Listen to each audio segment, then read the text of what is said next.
সুন্নি জনতার উদ্দেশ্যে বলি যে আজকে সোশ্যাল মিডিয়ায় আসার মূল একটি কারণ হলো যে আমাদের ইন্ডিয়ার পার্শ্ববর্তী দেশ বাংলাদেশ, সেই বাংলাদেশের একজন নিম্ন স্তরের ব্যক্তি, অর্ধমুন্সি টাইপের ব্যক্তি আজকে খাজা গরিবে নওয়াজ সুলতানুল হিন্দ মঈনুল হক উদ্দিন আজমিরি সঞ্জারি রাদিয়াল্লাহু তাআলা আনহুর মহান ব্যক্তিত্ব সম্পর্কে ঘৃণিত এবং কুরুচিকর মন্তব্য করেছে। খাজা গরিবে নওয়াজের মহান ব্যক্তিত্ব সম্পর্কে বলেছে যে ভুয়া ভুয়া। বলেন খাজা বাবা ভুয়া, আবার বলেন ভুয়া ভুয়া, খাজা বাবা ভুয়া, আবার বলেন। চ্যালেঞ্জ তোলো, পৃথিবীকে চ্যালেঞ্জ তোলো।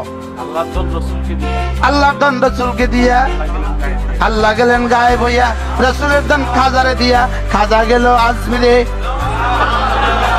তো খাজা যদি আজমিরে থাকে চিটং আসবে কেন?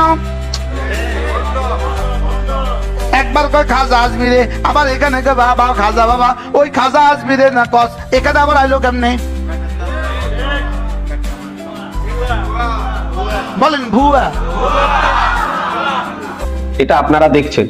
ব্রাদারান ইসলাম, আপনাদের অবগতির জন্য বলি যে খাজা গরিবে নওয়াজ রাদিয়াল্লাহু তাআলা আনহু এমন একজন মহান ব্যক্তি, মহান রব্বুল আলামিনের প্রিয় বান্দা, যার ব্যক্তিত্বের পরিচিতির প্রয়োজন রাখে না, যার ব্যক্তিত্ব সম্পর্কে সারা পৃথিবীর মুসলমান অবগত।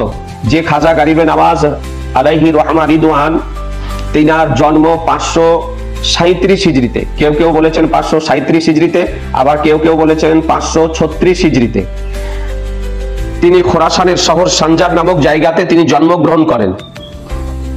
খাজা গরিবে নওয়াজ রাদিয়াল্লাহু তাআলা আনহুর ইন্তিকাল 6 রজব 633 হিজরিতে। তার পবিত্র মাজার শরীফ আজমির শরীফে। খাজা গরিবে নওয়াজের পিতার নাম হযরত সাইয়্যিদ গিয়াসউদ্দিন আলাইহি রহমা রিদওয়ান এবং মা জননীর নাম বিবি উম্মুল ওরা, বিবি মাহে নূর হিসাবে পৃথিবীতে পরিচিত। তার পিতাও ছিলেন সৈয়দ, মাও ছিলেন সৈয়দা। পিতা মাতার দিক থেকে তিনি হাসানি এবং হোসাইনি সৈয়দজাদা। যে খাজা গরিবে নওয়াজ আলাইহি রহমা রিদওয়ানের উপাধি পৃথিবীর বিজ্ঞ ওলামায়ে আহলে সুন্নাত গণ প্রদান করেছেন, আপনারা অনেকেই জানেন। যেমন খাজা গরিবে নওয়াজের জন্য এই সমস্ত উপাধি বর্ণনা করা হয়েছে, ব্যবহার করা হয়েছে। যেমন নায়েবে রাসূলে ফিল হিন্দ, সুলতানুল হিন্দ, আতায়ে রাসূল, গরিবে নওয়াজ, হিন্দুল ওলি, খাজায়ে খাজেগা, খাজায়ে আজমির, সুলতানুল সঞ্জার, কুদওয়াতুল আউলিয়া, মখজানে মারিফাত, দলিলুল আরিফিন, বুরহানুল ওয়াসিলিন, তাজুল আশিকিন, সৈয়দুল আবিদিন, তাজুল মুকররবিন, সুলতানুল আরিফিন, কুতবে দাওরা, মুঈনুল মিল্লাতে ওয়াদ্দিন, ইমামে শরিয়াত ও তরিকাত প্রভৃতি এ ধরনের গুরুত্বপূর্ণ উপাধিতে যাকে ভূষিত করা হয়েছে।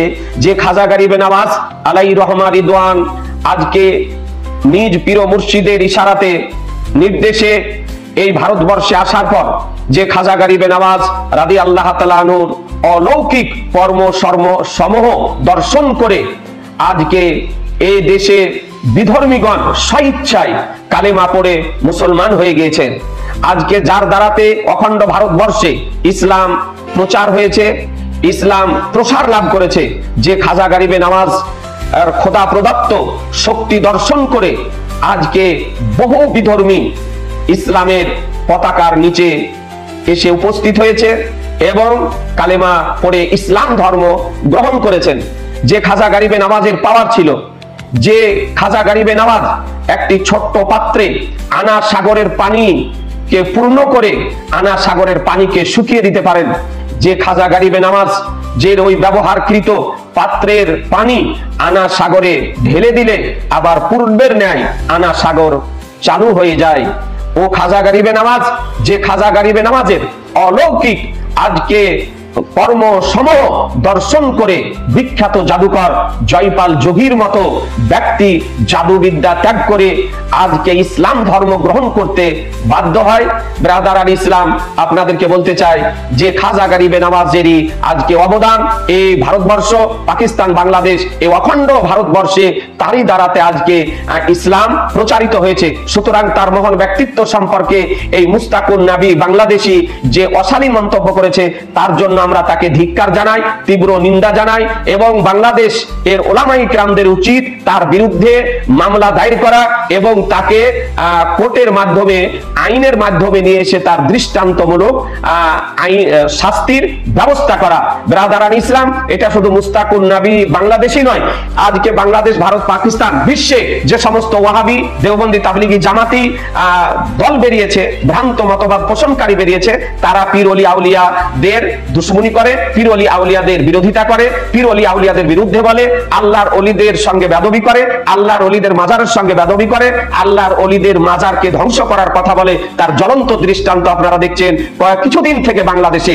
তাদের অবগতির জন্য বলি যে যারা আল্লাহর ওলির দুশ্মনী করে তাদের অধপতন অবশ্যই হবে, জাহান্নামে তারা অবশ্যই যাবে।